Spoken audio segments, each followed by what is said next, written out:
우선 수입 가운데 10분의 1을 남겨라. 안녕하세요. 마인드 스위치입니다. 금일은 돈의 진리, 사이토 히토리의 책을 가지고 이야기를 나눠보겠습니다. 우선 수입 가운데 10분의 1을 남겨라. 한 달 급여로 200만 원을 받는 사람은 220만 원을, 300만 원을 받는 사람이라면 30만 원을 매월 남겨두는 것이다. 그렇게 하면 300만 원을 버는 사람은 1년 후에 360만 원을 모으게 되고 10년 후에는 3,600만 원을 가진다. 우선 집주인이나 옷가게 또는 술집을 위해서만 사는 오랜 생활에서 벗어나 10분의 1만이라도 자신에게 주는 거다. 수입의 10분의 1을 손안에 꼭 쥐고 있어라. 단 10%면 된다. 나머지는 다 써도 좋다. 90%를 저축하라는 말이 아니지 않은가. 자신이 번 돈이 전혀 남아있지 않은 까닭은 자신에게 한 푼도 주지 않았기 때문이다. 어른이나 아이나 할 것 없이 돈을 주면 좋아한다. 일단 수입의 10%를 남기는 일이야말로 돈에 쪼들리지 않는 그리고 부자가 되기 위한 첫걸음이다. 돈을 지킬 수 있는 기량을 만드세요. 무슨 일이 있어도 손안에 들어온 돈에서 10%를 모았다면 그렇게 모은 돈이 줄어들지 않도록 하고 현명하게 운용할 방법을 생각해야 한다. 정기 예금은 금리는 아주 적지만 당신이 번 돈을 굴릴 수 있다. 보통 예금도 당신이 은행에 돈을 빌려주는 것이니 그러한 발상만으로도 마음의 여유가 생길 수 있다. 지금은 소액이라도 주식 투자를 할 수 있는 제도가 있으므로 그런 금융상품을 이용해 어쨌든 자신에게 들어온 돈의 10분의 1을 축내지 않고 늘리는 데 이용하자. 처음에는 비록 소액일지라도 돈이라는 것은 모일수록 가속의 법칙이 작동해 점점 더 모이기 마련이다. 돈을 쓰듯 지혜를 써보세요. 인간은 혼자 있으면 쓸쓸해진다. 하지만 욕심이 생기면 불쑥 기운이 솟는 존재다. 욕심을 버리고 무로 돌아가라고들 하지만 인간은 죽어도 무가 되지 않는다. 사람들이 인생은 덧없다고 하는 것도 지혜가 없기 때문이다. 인생을 즐겁게 살아가는 지혜가 없으면 허무해질 수밖에 없다. 인간은 죽어 저 세상에 가더라도 무가 되지는 않기 때문에 살아있는 동안에 일어난 문제에 대해서 허무하다는 둥 부정적인 말을 하지 않고 해결해야 한다. 문제는 고민하기 위해서 생기는 것이 아니라 해결하기 위해서 생기는 것이니 일어난 일을 하나씩 해결해 나가면 된다. 대체로 그 사람이 감당해낼 수 있는 문제가 일어난다.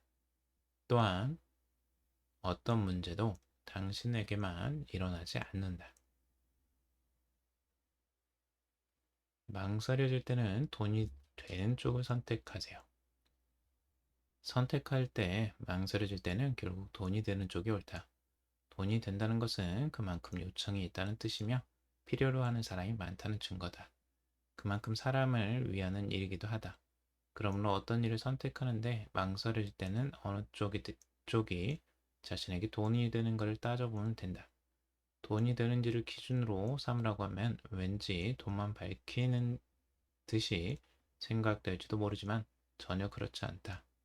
가령 당신에게 자원봉사 일과 돈을 받는 일이 동시에 들어왔다면 우선은 돈 받는 일을 선택하는 것이 좋다. 자원봉사 하는 게 나쁘다는 뜻이 아니다. 자원봉사도 사회에는 꼭 필요한 일이다. 하지만 잘 생각해보자. 돈을 받는 일이란 누군가에게 돈을 지불하고라도 얻고자 하는 일이다. 그만큼 고용하는 사회나 사람은 난처해하고 있으면 수요도 있다는 의미다. 당신이 그 돈 되는 일을 선택하면 사용하는 측도 용역을 제공하는 측도 이익을 얻게 되고 그 상품이나 서비스로 인해 도움되는 사람이 생긴다. 그러면 또다시 새로운 소비가 일어나 경기도 좋아지니 결국 모두에게 도움이 되는 일이 아닌가. 종이 조각과 친해지는 법. 돈에는 의지가 있다. 일회용 면도날도 소중히 사용하면 면도가 아주 잘 되는 걸 훌륭해. 하고 칭찬해주면 몇 배나 더 오래 사용할 수 있다. 이와 마찬가지로 언제나 돈에 감사하는 마음을 품으면 돈은 당신을 위해 더 열심히 일해준다.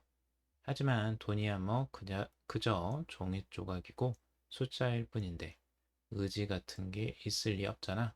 하고 생각하는 사람에게는 역시 단지 종이 조각이나 숫자에 지나지 않는다. 바빌론 부자들의 돈 버는 지혜라는 책이 있다. 내용이 좋아서 사람들에게 이 책을 읽으라고 권하고 있다. 다만 이 책에서는 돈을 자신의 노예처럼 부려라 라고 쓰여 있어서 의아하긴 했지만 그래도 실제로 이 책에 쓰인 대로 실천한 많은 사람이 대부호가 되었다. 하지만 돈은 노예라고 말하기보다는 돈은 소중한 친구라고 말하는 편이 절대적으로 좋다. 실제로 돈은 당신을 위해 일해준다. 나는 돈이 신의 번뜩이는 아이디어에서 비롯된 최고의 결과라고 생각한다. 꿈보다 노력을 키우세요. 신을 믿는 사람은 문제가 일어났을 때 그에 대처하는 사고방식도 다르다. 대부분의 사람은 발생한 문제를 해결하면 다행이야 하고 생각한다. 하지만 나는 문제가 일어나면 손해라고 여기기 때문에 문제를 해결하면 플러스 마이너스 제로가 되니 고심한 만큼 손해를 보았다고 생각한다. 신은 아무 까닭 없이 문제나 시련을 주지 않는다고 믿기 때문에 해결만 하고 말 게 아니라 그 문제를 통해 무언가를 배우고 성장해 이득을 얻어야 한다는 의미다. 굉장히 좋은 의미가 담겨 있죠. 꿈보다 노력을 키우라는 말에서 우리가 어떤 문제가 일어났을 때 그 문제 자체를 그냥 그냥 해결하는 선에서 끝내는 게 아니고 그 문제에서 교훈을 얻는 것이 진짜 중요하고 그 교훈을 통해서 성장하는 게 진짜 이득이다라고 말을 하고 있습니다. 우리에게 발생되는 문제는 결국에는 우리에게 주는 한 가지의 메시지일 수도 있다라는 생각이 듭니다. 그 문제를 해결하면서 우리는 각자 성장을 하고 배우는 것들이 더 늘어나는 것 같습니다. 오늘 여기까지 정리해봤습니다. 여러분들 도움이 되셨길 바라고요. 도움이 되셨다면 좋아요, 구독, 댓글 달아주시면 감사하겠습니다. 여러분은 무조건 사랑받는 존재입니다.